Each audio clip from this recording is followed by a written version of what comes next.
معصوم فرماتے ہر شب جمعہ ہزارہ گنہگار وادی برہوت سے آزاد ہو جاتے ہیں۔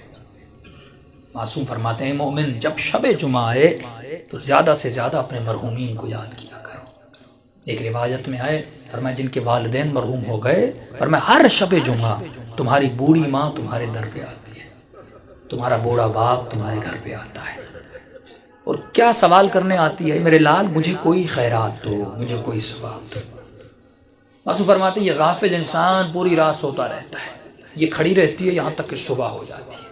ملائک کہتے ہیں اب جانے کا وقت ہے، کہتی ہے نہیں اب اٹھے گا نماز پہ، مجھے کچھ نہ کچھ تو خیرات دے گا، لیکن فرماتے سورج نکل جاتا ہے، یہ غفلت کی نیند میں سوتا رہتا ہے۔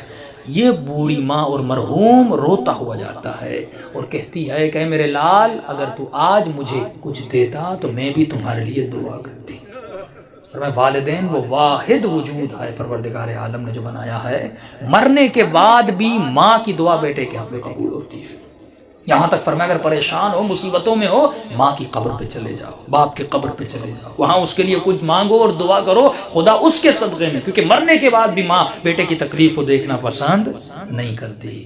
تو تصور کرو اس دنیا میں جس کو اللہ نے ماں بنایا وہ ہماری تکلیفوں کو برداشت نہیں کرتی، اور مولا علی فرماتے ہیں کہ میں تمہارے باپ سے بھی زیادہ تم سے محبت کرتا ہوں۔ جناب سیدہ فرماتی ہیں ہم تمہاری ماؤں سے زیادہ تم سے محبت کرتے ہیں۔ امام رضا فرماتے ہیں مومن اگر امام سمجھ کے ہم سے باتیں نہیں کر سکتا تو باپ سمجھ کے باتیں کر، باپ سمجھ کے نہیں کر سکتا، بھائی سمجھ کے باتیں کر، بھائی سمجھ کے بات نہیں کر سکتا، یہاں تک فرمایا دوست سمجھ کے باتیں کر، کبھی ہم سے ناراض نہ ہوا کر۔ ایک مولا کا چاہنے والا گنہگار تھا، ساتویں امام کا زمانہ تھا، گلی پتلی سی تھی اور شراب کی اس میں عادت تھی، ہاتھ میں شراب تھا اور آگے بڑھ رہا تھا، سامنے امام کو آتے ہوئے دیکھا، شرمندہ ہوا کہ مولا کو کیسے میں فیس کروں گا، اس نے فوراً اپنا چہرہ دیوار کی طرف کر دیا تاکہ مولا گزر جائے اور مجھے نہ دیکھیں۔ امام جیسے آئے اس کے قریب آئے، اس کی پیٹھ پہ ہاتھ لگایا، کہا کہ اپنا منہ کیوں پھیرا ہے؟ فوراً اس نے چہرہ امام کا مولا میں نے دیکھا نہیں، بہانہ بنایا۔ تو امام نے کہا ہاتھ میں کیا ہے؟ جھوٹ بولتا مولا سے؟ اس نے کہا کیسے بتاؤں ہاتھ میں شراب؟ اس نے جھوٹ بولا کہ مولا میرے ہاتھ میں شراب ہے، میرے ہاتھ میں دودھ ہے۔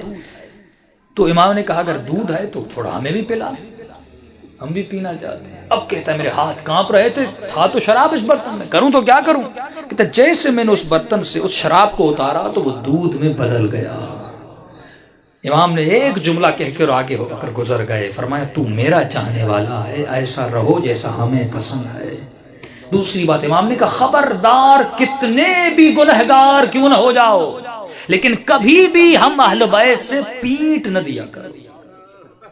یہ شیطانی وسوسہ ہوتا ہے، میں نے گناہ کیا، میں نے خطائیں کی، میں اتنے گنہگار ہوں، میں کیسے سجدہ کروں، میں کیسے نماز پڑھوں، میں کیسے علی سے گفتگو کروں، میں کیسے امام زمانہ سے باتیں کروں۔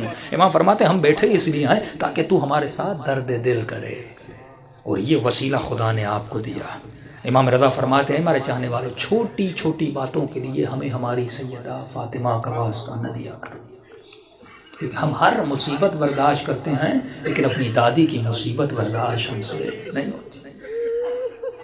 گناہوں سے بڑی کوئی خطا نہیں، بے ادبی سے بڑی کوئی خطا نہیں۔ شب جمعہ ہے، توبہ کی رات ہے، گناہوں سے توبہ کی رات ہے۔ اپنے مرحومین کے لیے بھی دعا کریں، اپنے لیے بھی دعا کریں، اور دلوں کو بارگاہ اہل بیت میں لے جائیں تاکہ خدا ان ہستیوں کے صدقے میں ہم سب کے صغیرہ کبیرہ گناہ